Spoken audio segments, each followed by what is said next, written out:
¿Qué tal? Buenas noches. De bonos para diputados y de violencia en Nicaragua. De eso y más hablamos hoy, a las 8 en punto.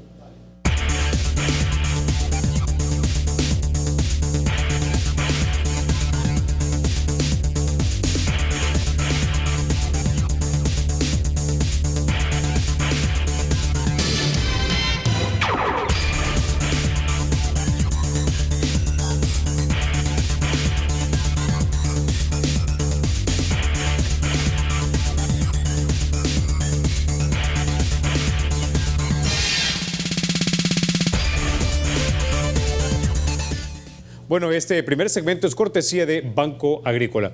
Bueno, comenzamos. Nicaragua entró en su segundo día de protestas contra el gobierno del presidente Daniel Ortega. La violencia llegó a ciudades como Masaya y también Estelí. Las protestas iniciaron ayer en Managua y en León. Los manifestantes se enfrentaron con palos y piedras a la policía. Hasta el momento, la Cruz Roja reporta unas 33 personas heridas. Los antibotines han combatido universitarios y pobladores con lanzagases y bombas lacrimógenas. Las protestas se habrían iniciado en la Universidad Nacional Autónoma de Nicaragua, la Universidad Nacional Agraria, la Universidad Centroamericana y la Universidad Politécnica de Nicaragua. La razón de las protestas es que el gobierno de Nicaragua, a través del Instituto Nicaragüense de Seguridad Social, ordenó aumentar la tasa de contribución de los trabajadores y empleadores. Reactiva también una deducción de 5% en las pensiones, cambia la fórmula del cálculo de las nuevas pensiones y elimina el salario máximo de los cotizantes. Estas serían medidas para evitar que el Seguro Social se vaya a la quiebra. Hasta el momento se han censurado a 4 canales para que no transmitan información.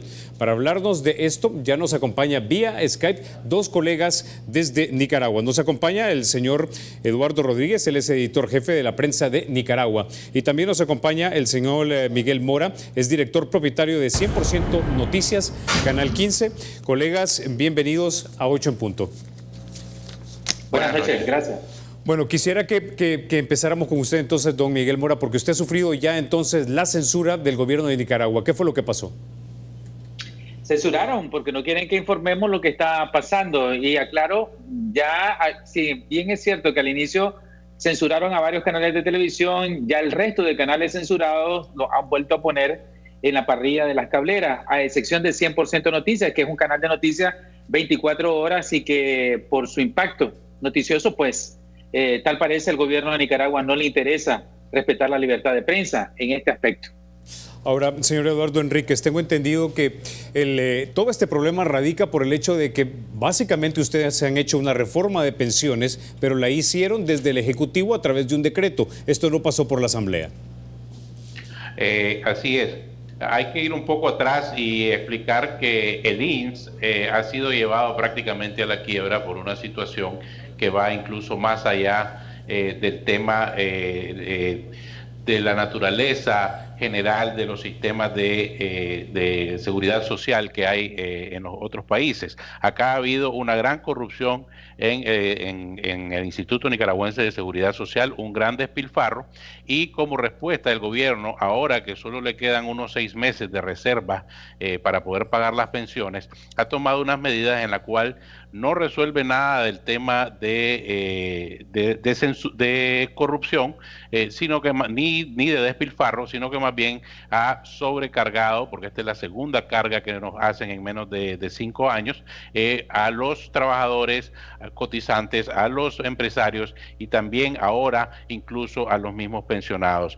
Las personas han salido a protestar pacíficamente. Quienes han atacado con violencia, con palos y piedras, han sido los que aquí se conoce como la juventud sandinista, que no son más que unas turbas controladas por la presidencia de la República, en la cual se encargan de cualquier manifestación pacífica, ellos las acaban violentamente. Sin embargo, esta vez, en lugar de acabarlas violentamente, lo que han hecho es multiplicarlas en Managua y en el resto del país. Ahora, señor Mora, tengo entendido entonces que en este momento su canal entonces no estaría transmitiendo. ¿Cómo no? Nosotros estamos transmitiendo utilizando nuestra plataforma digital y redes sociales. Estamos transmitiendo. Lo único que el gobierno ordenó a través del Instituto de Telecomunicaciones y Correos de Nicaragua, que tiene que ver con la licencia no solo de los canales al aire, cable, también de los cables e internet. Ordenó y presionó a las cableras para que nos sacaran del cable, que representan en televisores encendidos el 60% de la audiencia. en nuestro país. También se intervino nuestro transmisor y lo sacó del aire. Estamos prácticamente transmitiendo y produciendo en nuestra plataforma digital. Aún así estamos tratando de llegar a miles de televidentes que ya tienen acceso a Internet en Nicaragua. Estamos dando la batalla desde las redes sociales. Ahora, señor Enríquez, esto idealmente en una república debería haber pasado, es decir, esto, entendiendo eso por la reforma previsional, debería haber pasado por la Asamblea. Pregunta, ¿es esta una manera cotidiana o por decirlo así, una manera en la que siempre actúa el gobierno del presidente Ortega? Bueno, usted lo ha dicho correctamente. En una república eso debería de suceder. Es más, debería de haber un diálogo nacional en el cual participaran trabajadores, empresarios e incluso los partidos políticos de oposición, en los cuales en Nicaragua prácticamente los verdaderos partidos políticos de oposición están proscritos. Lo que pasa es que en Nicaragua no vivimos en una república, vivimos en una dictadura, en un régimen autoritario, y prácticamente todas las decisiones se toman unilateralmente desde el Ejecutivo. Hasta hace poco, con la única organización con el que el gobierno mantenía algún tipo de diálogo era con la organización empresarial, la principal organización empresarial, el Consejo Superior de la Empresa Privada, pero incluso ese diálogo se ha roto a raíz de esta decisión en la cual unilateralmente el gobierno ha decidido imponer mayor carga a los actores económicos del país con tal de, según ellos, salvar al Instituto Nicaragüense de Seguridad Social. Pero el problema es que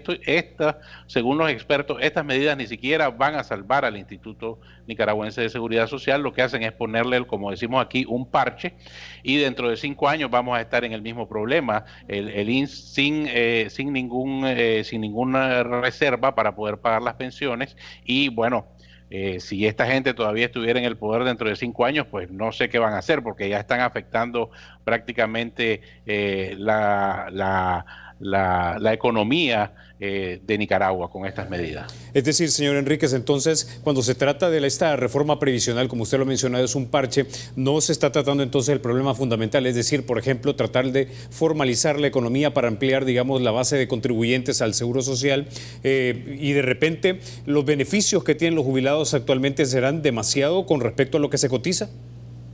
Esa es la realidad. El problema es que la población está envejeciendo aceleradamente y no hay suficientes personas cotizando, porque el 70-75% de la población económicamente activa de Nicaragua está en la informalidad. Entonces, este aporte que hacen los trabajadores formales y las empresas formales en Nicaragua es bajísimo en comparación con la carga que asumir el Instituto Nicaragüense de Seguridad Social para pagar las pensiones. Pero a esto hay que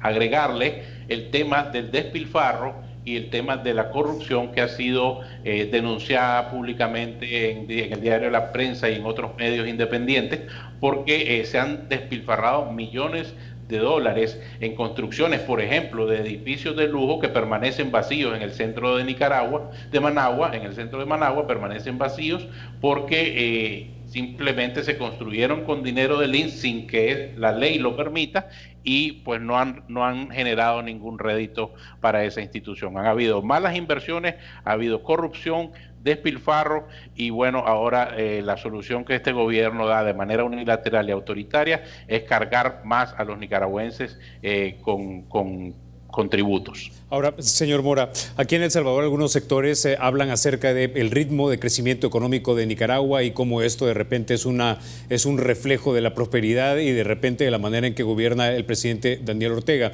Ahora, eso lo decimos nosotros lo que estamos, o lo dicen algunos acá, pero estamos de afuera. La pregunta es si vale la pena tener ese crecimiento económico a costa de los balances y contrapesos que deben existir en otra república.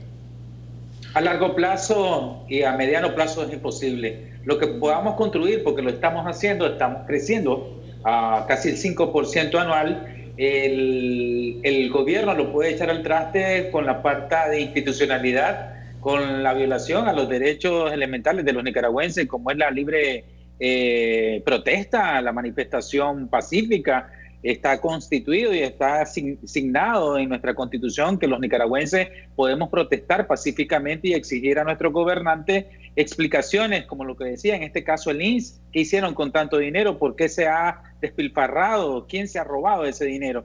Eso no lo permite actualmente la democracia en Nicaragua, por lo menos el gobierno de Nicaragua. Y podemos seguir creciendo, pero los empresarios que han roto las relaciones con el gobierno ya están viendo una recesión, ya están viendo que este ambiente de pleito, de confrontación, de autoritarismo de parte del gobierno, de falta de respeto a las leyes, está congelando las inversiones, está ahuyentando y está poniendo nervioso a los capitales tanto nacionales como los que vienen de afuera, sobre todo los que vienen de afuera, que son los que nos garantizan la inversión. Ok, se me está acabando el tiempo, pero tengo una pregunta más y es la siguiente. ¿Ustedes dirían que Daniel Ortega en Nicaragua se mueve a sus anchas sin mayor control, monitoreo, sin balances y contrapesos propios de una república?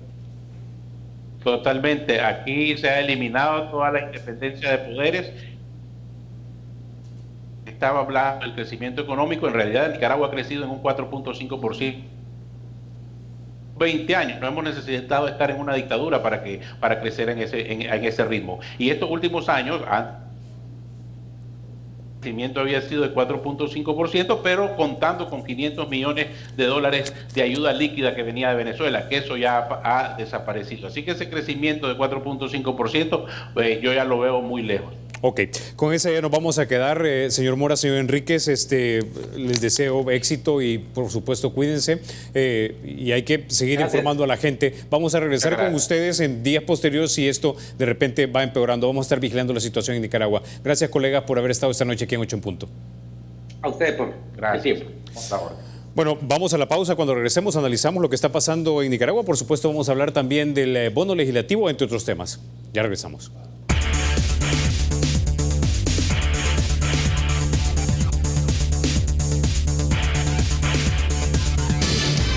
Bueno, Banco Promérica cuenta con la garantía de rapidez en todas sus cajas, donde te atienden en 20 minutos o en menos. Sin mayor preámbulo, ahora introducimos a nuestros invitados. Esta noche nos acompaña Alberto Arene, él es el director ejecutivo de nuestro programa hermano Focus TV.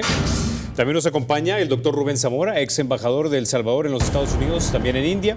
Y también nos acompaña en su regreso triunfal a 8 en Punto el doctor Rafael Lorenzana, analista político y también odontólogo de nuestro país. Un placer estar con ustedes. Como siempre, un verdadero placer estar con ustedes, caballeros. Doctor Zamora, quisiera comenzar con usted en vista de que yo sé que he tenido en su momento históricamente relaciones con Nicaragua. ¿Qué es lo que está pasando allá? Porque nos decían los periodistas que se ha tratado de impulsar una reforma previsional, pero básicamente por la manera que opera el gobierno y la falta de controles o de balanzas y contrapesos, lo puede hacer de una. Y esto ha provocado de alguna manera las protestas de las personas. Mire, yo creo que lo que está pasando en Nicaragua es un problema que es prácticamente mundial.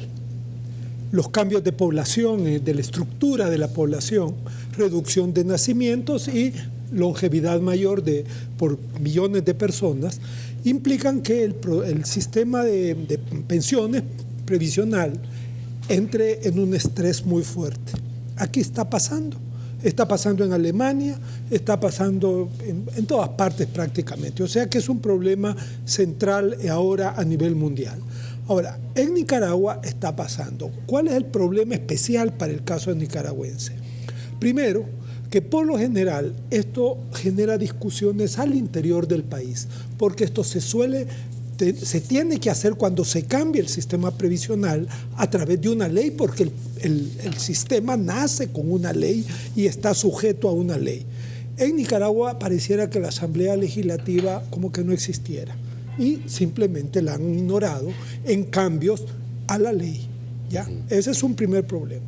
Segundo problema, que creo yo que más aquí ha pasado no eso, ¿verdad? Sino que el segundo problema es que la estabilidad nicaragüense la ha logrado Daniel Ortega porque ha tenido estos años mucha estabilidad, atracción de inversión extranjera, crecimiento de algo así del 5% o un poco más, casi el doble de nosotros.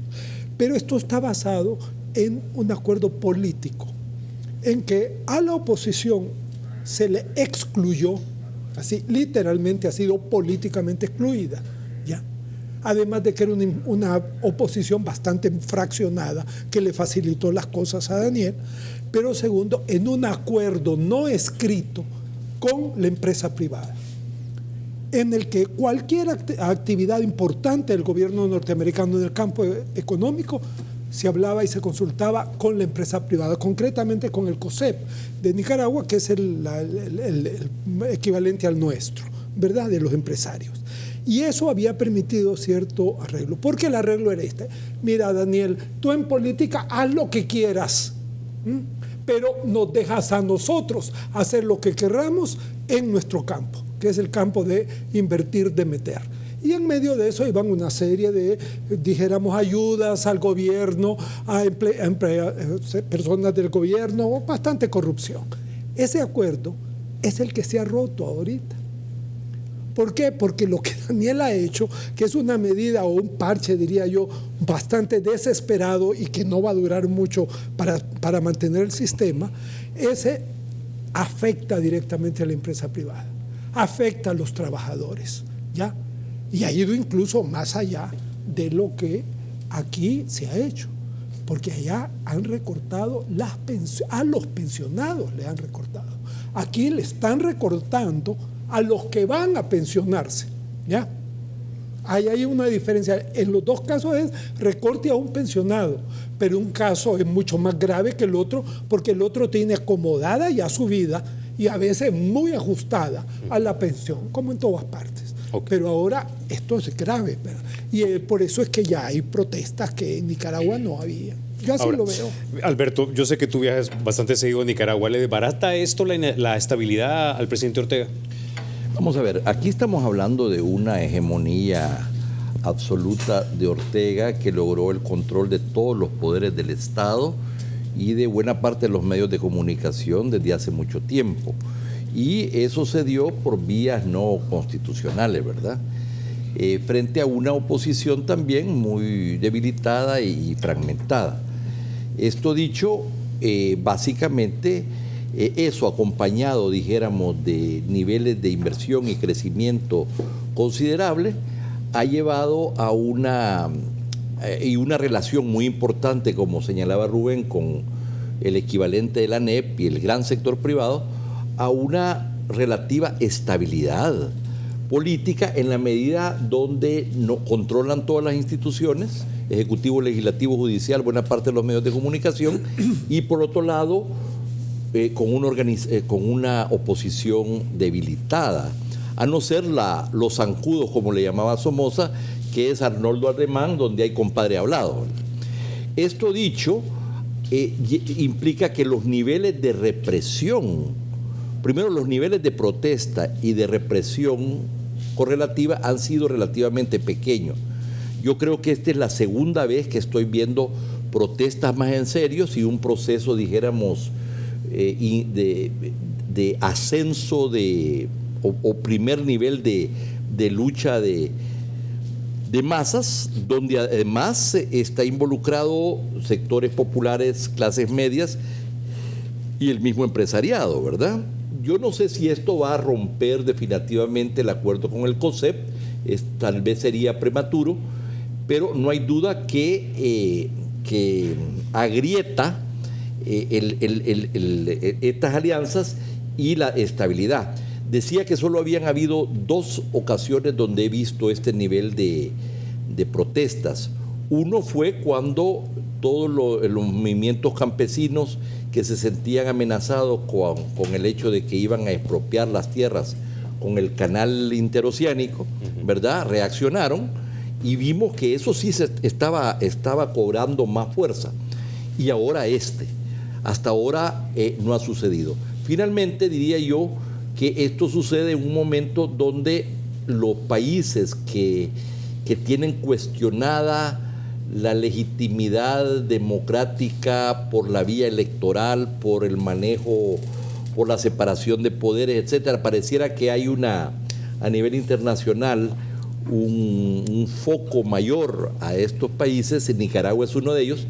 Yo creo que esta situación en el contexto ya internacional, tanto en Estados Unidos y Latinoamérica, puede ser motivo pues también de mayor preocupación y de mayor oposición a nivel internacional. Ok, doctor Lorenzana.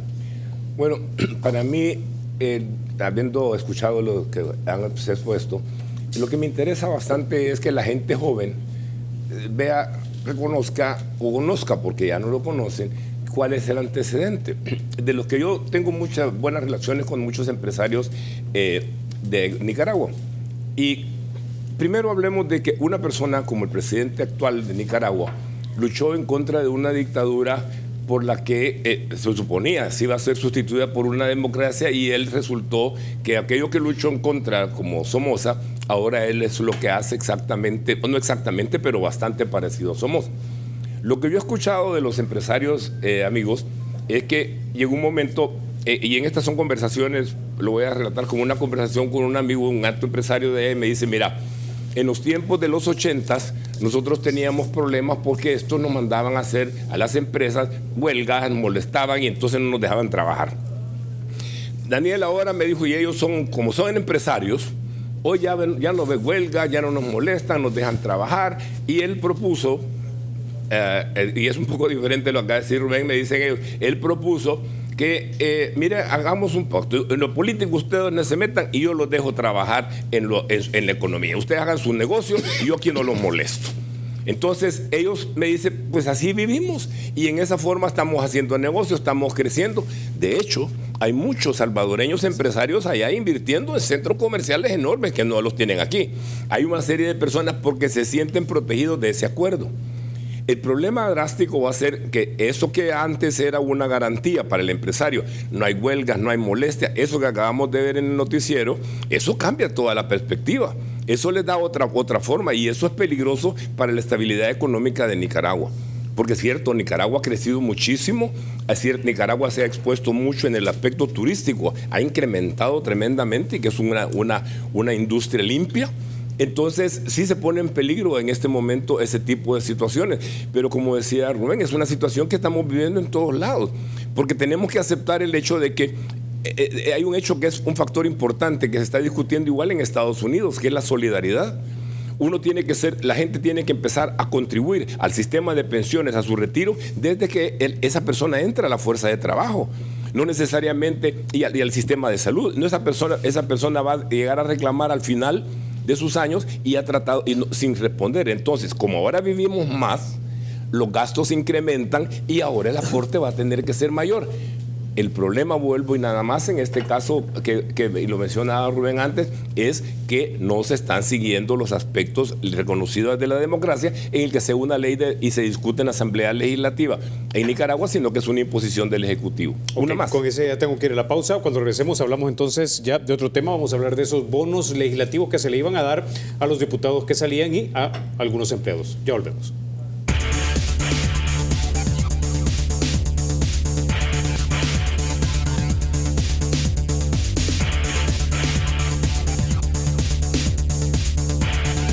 Gracias por continuar con 8 en punto.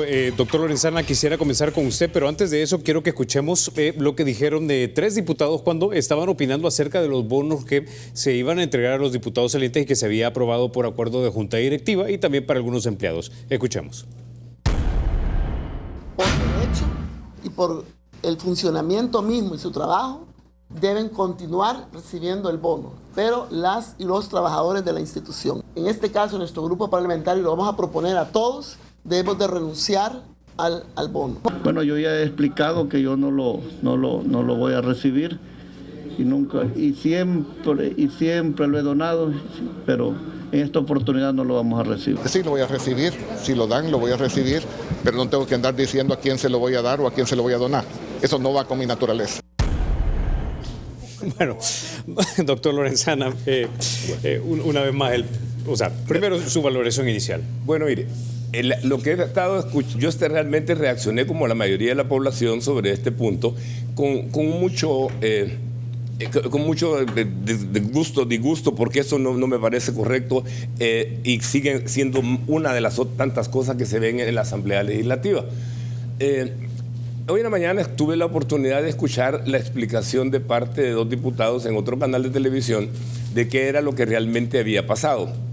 Según ellos, lo que ha pasado es que a los trabajadores que se han despedido de las fracciones, de que eran empleados de las fracciones, obviamente se les tenía que dar por ley su indemnización y todo lo que tienen derecho de acuerdo a lo establecido por la ley. En cuanto a los bonos de las personas que se dan los bonos, ellos hicieron la aclaración de que le habían dado que todos los diputados les tocan un bono le habían dado un bono, y que entonces se le había correspondido la parte proporcional a los 3-4 meses que van a estar en la Asamblea. De igual manera, y se hablaron de lo que pasa en el ministerio, cómo se ve en la Corte Suprema de Justicia, y de lo que pasa en el Ejecutivo, y de cómo hay un montón de dualidad en un montón de funciones. Hablaron del turismo con Gorsatur, el turismo, etcétera. Al final son justificaciones. Son justificaciones porque sí también se habló y te demostraron lo que es una preocupación, una disparidad en los salarios alrededor del gobierno, en todo el Estado. Hay unas personas que un motorista en la Corte Suprema de Justicia gana más que lo que gana un médico trabajando 8 horas en un pueblo donde les cuestan mucho más su forma de vida, etcétera. Esas cosas que se explicaron no justifican en este país lo que están haciendo. Que si esa cosa es porque así de la ley, bueno, la Asamblea la puede cambiar. Lo pueden hacer. Los partidos políticos deben de dar la cara y de realmente responderle a la ciudadanía lo que están haciendo. Porque eso no es cuestión de que sí, bueno, vamos a dejar en libertad para que el que quiera acepte el bono, el que no, yo lo voy a donar. Primero, yo puedo decir que voy a donar ese dinero. Pruébemelo. ¿Cómo voy a probarle yo a usted que lo voy a donar? Es pura paja. Entonces, al final de las cosas es que tenemos que ser sinceros con la población, porque la gente está molesta. Mire cómo estamos hablando de un salario mínimo que a puras penas le da de vivir a la gente, y cuando usted ve lo que los mismos diputados declaran que ganan ellos, y todavía para darnos todavía una esperanza más, nos enseñan que hay otros que ganan más y que se dan más bonos y que se dan una cantidad en la Corte Suprema de Justicia. Lo dicen en ciertas áreas del Ejecutivo. Eso no justifica que se esté haciendo esas semejantes barbaridades.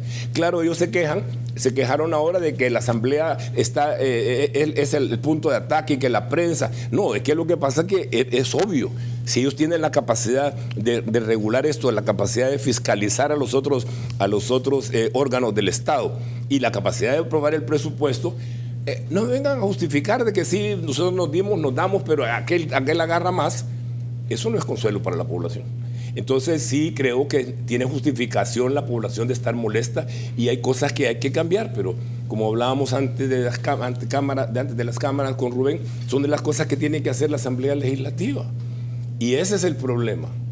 Ahí está el meollo del problema, porque hay una cantidad de personas. Bueno, yo tengo conocimiento de un diputado que una vez vino a hablar en los programas de televisión de que había que que había que volver otra vez a los 8 miembros de la Junta Directiva en lugar de 14, y dice que no había salido del programa cuando ya le estaban hablando y diciéndole que porque andaba hablando X cosas, que eso no lo iban a hacer, que porque se iban a quitarle sus privilegios. Entonces, esa es la calidad. El problema al final no es problema de partidos, es problema de personas que tienen dignidad, que tienen tienen que tener la capacidad de reconocer, y hay alguno que otro diputado que lo ha hecho público y por eso también se les ha condenado.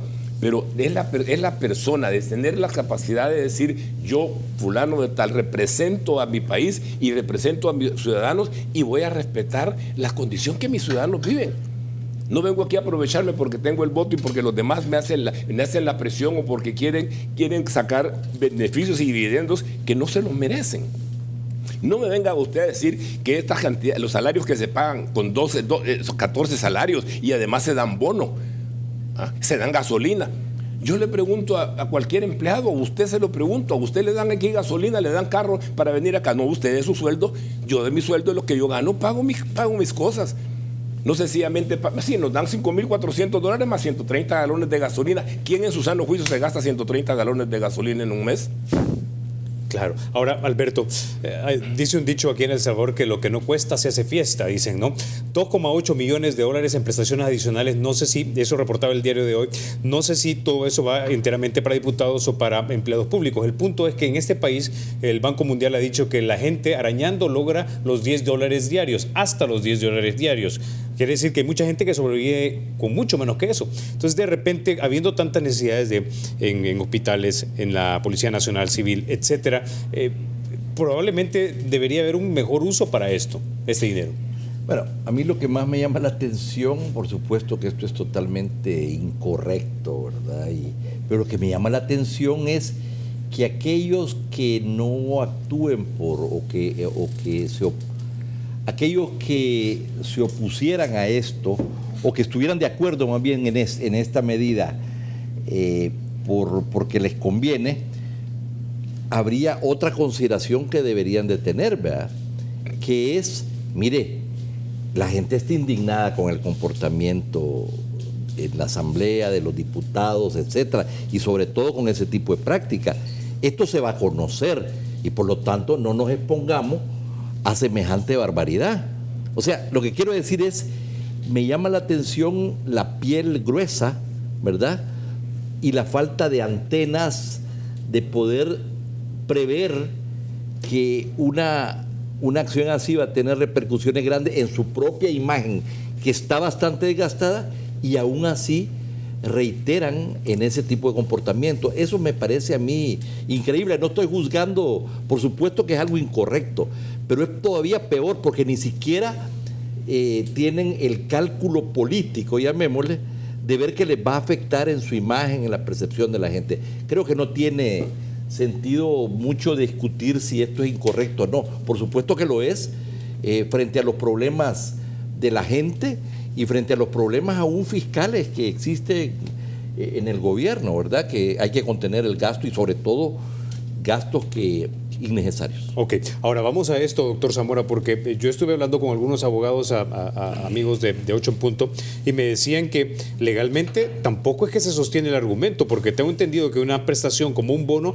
va para una persona que es empleado, pero no para una persona que está sirviendo por mandato del pueblo luego de una elección, que realmente no es tan cierto que esto sea una prestación, un derecho adquirido, como lo han querido hacer ver algunos diputados. Mire, yo creo que hay que poner las cosas en claro. Hay dos regímenes paralelos. Uno para el sector privado, y si el empresario despide a un trabajador sin justa causa, debe de darle una indemnización. Eso es indemnización, así se llama. Para el sector público no existe eso, o no existía, perdón. ¿Por qué? Porque como empezaron a pasarlos a todos de ley de salarios a contratos, y hoy prácticamente todos los empleados públicos están por contrato anual, por lo tanto ya no tenían ninguna garantía de estar en el trabajo, lo cual es una gran barbaridad. Se modificó eso y la Sala de lo Constitucional, en una de las buenas resoluciones que hizo, dijo: esos contratos anuales son como si fuera permanencia del trabajador. Entonces allí se introdujo, bueno, pero entonces pasamos al otro extremo. ¿Cómo hacemos para reducir el Estado un poco? Porque está un poco gordón, ¿verdad? El muchacho. Entonces dijeron, no, a toda aquella persona que voluntariamente se retire tiene derecho a una indemnización, no se llama de indemnización, sino que a un nivel de retiro que corresponde a un salario por cada año de trabajo. Eso es lo que dice la ley. Entonces los señores diputados vienen y aplican este artículo. Perdónenme, pero ¿quién ha despedido a esos señores? ¿El gobierno? No, el gobierno no ha despedido a ningún diputado. Si es que ellos no han sido despedidos, terminaron su periodo, que eso es distinto, que es un periodo que la ley, la Constitución dice que es de tanto tiempo y de no más. Por eso es que a los que continúan no se les da nada. Entonces, el primer problema es que están hecho una extensión de la ley, a mi juicio malo, porque eso no es despido voluntario, no es retiro voluntario del trabajador. Al contrario, unos se van llorando, de ahí porque querían seguir. Esa es la verdad. Entonces, en ese sentido, hay una mala aplicación de la ley. Pero ese es el problema jurídico, al menos como yo lo veo. Ahora, el problema político de esto es una indicación, y yo creo que así deberían de tomarlo los señores diputados, de cuál es la situación que tienen frente al pueblo. Las encuestas de opinión pública toditas, de la UCA, del Diario de Hoy, de la Prensa Gráfica, de los Independientes, si en algo coinciden, es en que las dos instituciones que tienen menor aceptación del pueblo son la Asamblea Legislativa y los partidos políticos. Una vez una es la última, otra vez es la otra, pero ahí se están cambiando.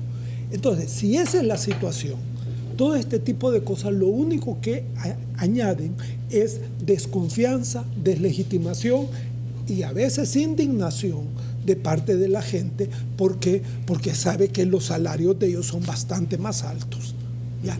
Bastante más altos que lo normal de la gran mayoría de los salvadoreños.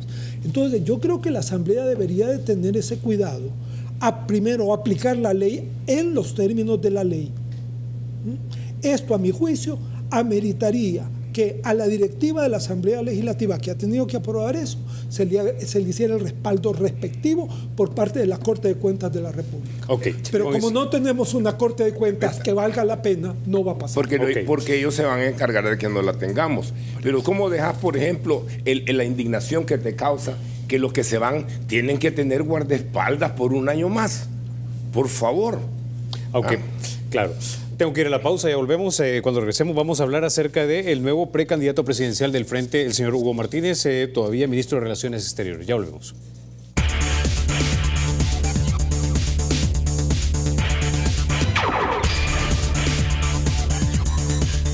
Gracias por continuar con 8 en punto. Bueno, el partido FMLN ya tiene un nuevo precandidato presidencial. Es el señor ministro de Relaciones Exteriores, Hugo Martínez. Escuchemos lo que dijo. He tomado la decisión de inscribirme en las elecciones internas del FMLN para buscar la candidatura presidencial y para buscar la presidencia de este país y ser el 7º presidente de la firma de los acuerdos de paz. Bueno, Alberto, algo que me llamó la atención, también pidió en esas declaraciones que las elecciones fueran transparentes y democráticas. Y también me llama la atención que uno de los primeros espaldarazos políticos que recibe es del actual vicepresidente, que se rumoró durante muchos años que buscaba él mismo la presidencia. Bueno, lo que sabíamos hasta el día de ayer era que el ungido, el quien tenía el respaldo de la dirección, iba a ser Gerson Martínez. Y él renunció hace 5 meses y se dedicó pues a su candidatura. Esta candidatura pareciera que nunca no se formalizó porque no llegó el tiempo ya de la elección o de su formalización. Pero con la derrota, dijéramos, estrepitosa del Frente en las últimas elecciones, el haber sido ungido, dijéramos, por la dirección que condujo al partido a esa derrota, pues tiene efectos importantes no solamente en ellos, pero también en la persona a la que ellos han apoyado, que es una persona, en mi opinión, que tiene todas las mejores cualidades para ser candidato y tanto más presidente. Pero la forma como se dio el proceso, sin además tener una competencia adentro, fue una candidatura que nunca levantó y que después de las elecciones quedó como en el limbo. Eso, por supuesto, le preocupa a algunos dirigentes y sobre todo a aquellos que no estaban del todo de acuerdo con lo que ha sucedido. En este contexto, Hugo se lanza, pero se lanza porque tiene también respaldo de dirigentes importantes. En información que yo tengo, tiene respaldo del presidente de la República, ciertamente de Ortiz. Se dice también que de José Luis Merino, ¿verdad? Y posiblemente de otros. Entonces, este no es un proyecto, creo yo, solo de Hugo Martínez, sino que está acuerpado por determinados dirigentes en un contexto donde el candidato que tenían pareciera que no terminó de levantar, cuando ya Arena está concluyendo su proceso más o menos competitivo, que están a punto de elegir. Eso plantea un problema, una preocupación, y en ese marco, interpreto yo, decidieron que era el momento de animar a Hugo o pedirle a Hugo, no sé en qué término se dio esto, a que se lanzara y que lo iban a respaldar. Ok, ahora, doctor Zamora, ¿representa el señor Martínez, digamos, una mejor carta para que el FMLN retenga casa presidencial? Bueno, estoy en una muy difícil situación porque yo todavía estoy con Cancillería como asesor, ¿verdad? Pero obviamente mi jefe es el candidato ahora, o el precandidato para decirlo. Pero mire, déjeme decir las cosas. Creo yo que, y coincido con Alberto, que esto, sin lo que pasó en las elecciones, no se estaría dando. Sí. Mi impresión en los últimos meses, antes de las elecciones, era que el ministro Hugo Martínez ya no tenía mayor interés en participar como precandidato. Esa era mi percepción personal. Pero ahora pues está. ¿Por qué está? Me he preguntado yo, y le voy a decir mis reflexiones personales porque no le he preguntado a él todavía. Me parece que Gerson Martínez, que sería el otro precandidato, lo dijo claramente: yo solo no voy a elección. O hay varios candidatos o yo no voy de candidato. Lo dijo públicamente y por escrito, además. Entonces había necesidad de que haya otro candidato, ¿ya?, para que pudiera haber. Y me parece que en ese contexto ya se revivió, si es que así se le puede llamar, la posible participación de Hugo Martínez como posible candidato del FMLN. ¿Qué me parece a mí? Eso a mí me parece muy bueno. Porque si va a haber una elección con un solo candidato, bueno, esto se parecía a los países socialistas de antes, ¿verdad? De que el secretario general llegaba ungido de antemano por la comisión política del partido, por el Politburó. Y los electores lo único que hacían es aplaudir. Solo eso se puede hacer con un candidato. Ahora hay dos. Qué bueno. Okay. Y qué bueno. Y creo yo que de alguna manera esto está reflejando ya una serie de corrientes que están apareciendo al interior del FMLN. Todavía es muy temprano para analizarlas bien. Todavía. Porque no se ha perfilado, pero yo sí creo que ya hay gente que está diciendo, bueno, miren, no podemos seguir como antes, vamos a una derrota segura si seguimos de esta manera, aquí hay que hacer cosas nuevas, distintas, para poder salir adelante, que es lo lógico que cualquier partido político haría después de haber perdido 1/3 de sus votos en una elección. Okay. Si es eso, es bueno para El Salvador. Doctor Lorenzana, tiene usted la última palabra. Bueno, yo creo que para tomar lo último que Rubén dijo, es bueno para el país, es bueno para el partido, es bueno que así haya sucedido. El punto para mí fue que todo estaba bien, Gerson iba a ser el candidato. Después de las elecciones, Gerson dijo, no, yo ya no soy ya no el candidato, no me tengo interés, pero si van más competidos. Pero era lógico, el mensaje de la población fue grande, fue decir, ya no queremos más dedazos. Y el mensaje, lo que Rubén ha dicho es bien importante. Si ustedes ven en las redes sociales lo que ha pasado con la militancia del FMLN, ya están reclamando algo que debieron haber reclamado hace mucho tiempo, que les den participación y que les dejen votar a elegir a una comisión política. Ese jueguito que se venía trayendo el FMLN, que con estas elecciones le han dado una lección y ojalá la aprendan, de que salían de tres periodos de diputados y ya iban para ministros, ya iban para cualquier otra cosa, pero no, ellos se buscaban en las alcaldías de candidatos a alcaldes, siempre se buscaban, las mismas caritas estaban rodando todo el tiempo en el FMLN. Mire, el otro día, hablando de esto, si yo lo veo desde fuera, lo tienen que ver la militancia. ¿Qué es lo que le ha pasado al FMLN? El FMLN hoy que dijeron vamos a hacer unos grandes cambios después de la elección, solo movieron gente de puesto.